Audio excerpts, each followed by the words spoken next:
I would say that the wealth manager is communicating a broader perspective. It is more comprehensive in nature. But that doesn't mean that that's true. The financial planner could actually be just as comprehensive. I know it is confusing to the layman, but it is a choice, a marketing or a branding choice on the part of the business owner or the advisor. So that's one of the duties or one of the responsibilities of both the client to get clarity as to how broad the coverage or the broad the perspective the advisor has, as well as the advisor to be clear as to what the breadth of his coverage is, as well as the depth for that matter.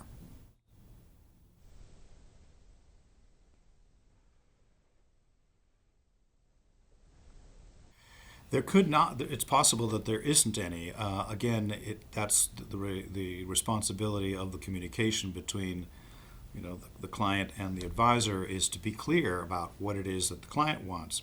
One of my favorite quotes, in fact, I have it emblazoned on a little sign in our conference room, that my agenda is to help you clarify your agenda.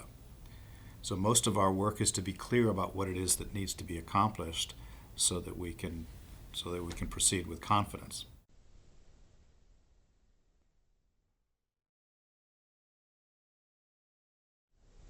Well, what I have found is that if the person doesn't have a very clear idea of what their priorities are, it's very difficult to really to get a good result at the end.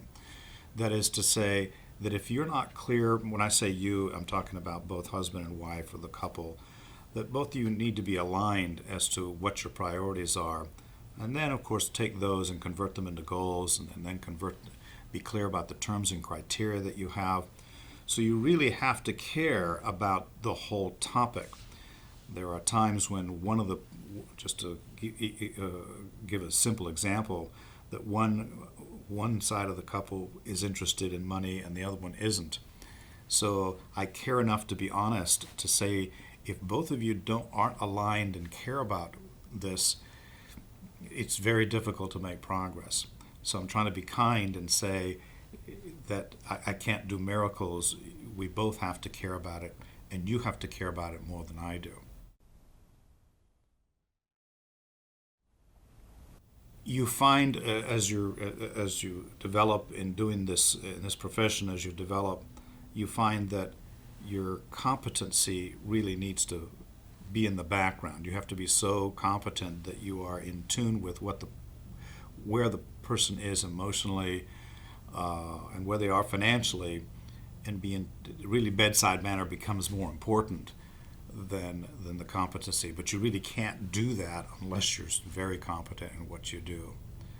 So the short answer is, bedside manner is much more important, because the person needs to understand and feel that you understand them, that you're being very, very forthright in everything that you're discussing.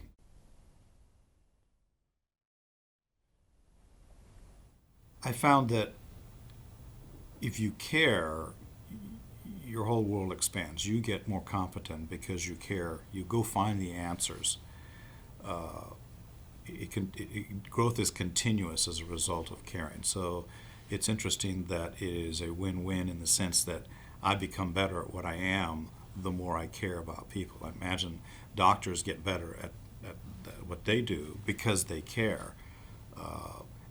If you're a scientist and you care about what it is that you're doing, the more you care, the more you're going to discover, the more enthusiasm you're going to have for doing what you do. It's not work. You show up in the moment. It's almost magical, and you would do it whether they paid you or not. That's a huge difference in the way that you live. So I want that kind of relationship, and I want that kind of life with everyone that I work with.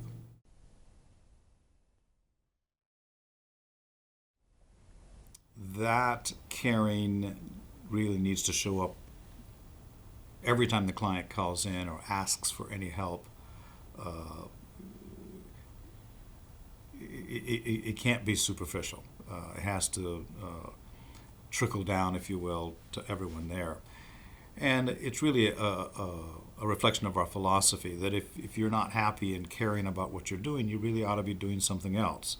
So we, we expect folks to be enthusiastic and feel that the work that they're doing is meaningful, it's impactful, and we show them that. We show how it affects people's lives, and that's usually pretty motivating. So we're happy to find that it's not as difficult as it sounds.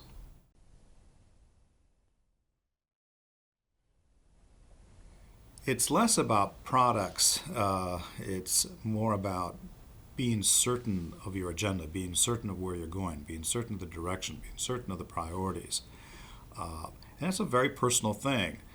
And once you are clear about what your agenda is and what your priorities are, it's a lot easier to put into place a lot of things and processes and behaviors and products if they have to come into play.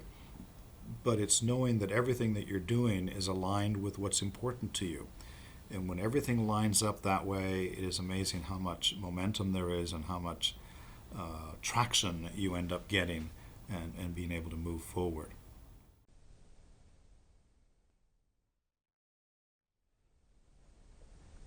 Most people don't know how to have a conversation about money, even between husband and wife.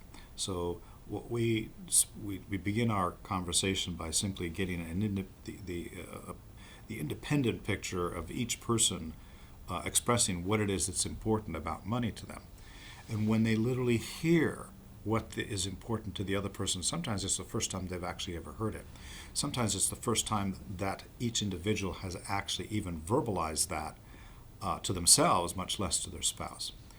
So to find out or to discover that your spouse has slightly different priorities than you do, if you care about the person, normally you would typically make some accommodations and hear that and listen to that and fold it into the process.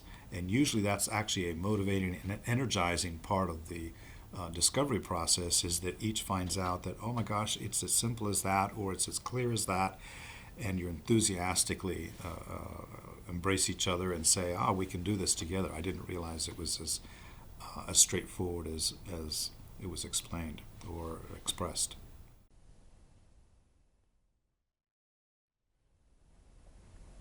Yes, with a lot of soul searching out in my late 30s and early 40s, I remember very much asking myself why it was I was doing this work, because it's not easy work. It's very, very difficult. And sometimes you just hit your threshold and you go, I'm going to throw my arms up and give up.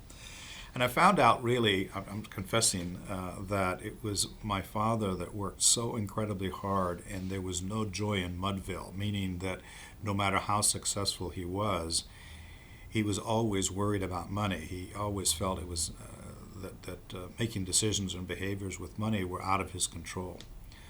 And it's an easy thing for me to transpose that caring for my father when I watch other people work as hard as he does and even harder, and the enormous frustration, and they'll arrive close to retirement and still be, and the amount of money sometimes doesn't make much difference. I've got people with tens of millions and they're just as insecure as the person with $1 million, and you wonder, why is that? Well, it's less about the amount than it is about how confident they are about the choices they're making, how confident they are about how they're aligning and coordinating the different things that they're doing. So I've just found that it's tough for me not to empathize with how incredibly hard people work, and yet they're not finding that elusive thing called financial security. So that financial security doesn't come from a hot mutual fund or a money manager. It comes from doing your homework and making certain that everything you're doing is aligned with your priorities, with your goals, with your terms, with your conditions, and with your criteria that are unique to you, the timetables that are unique to you as well. So that's interesting to me. It's interesting to discover that, and each case holds my attention, and I guess that's why I enjoy it.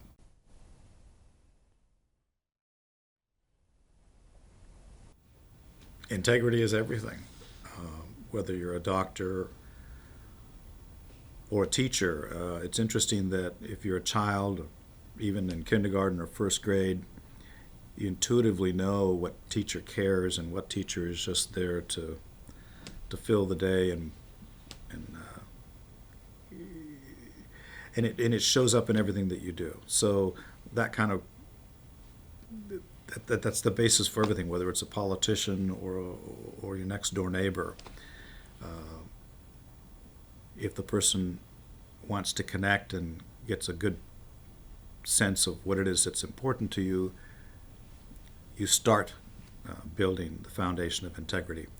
And it's usually what we do, and we need to demonstrate when we're working with our clients that it's either going to be a quality relationship or we go somewhere else. Once in a while, luckily it doesn't happen too often, someone will come in and you'll just say, hey, what can you do for me? And I may not be able to do anything. But if you care about your family, you care about the priorities that you have, the more you show that you care, it's tough for me not to want to care to help you get there.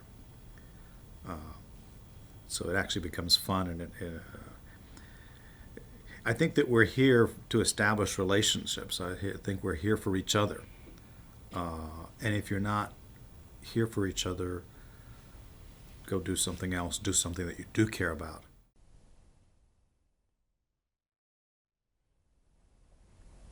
I hope that it's care, that we care enough to listen, care enough to connect, care enough to be in the moment, care enough to challenge and bring our best thinking to the table, care enough to be a friend. And a friend isn't always going to bring good news. A friend is going to say, is this really what you want to do?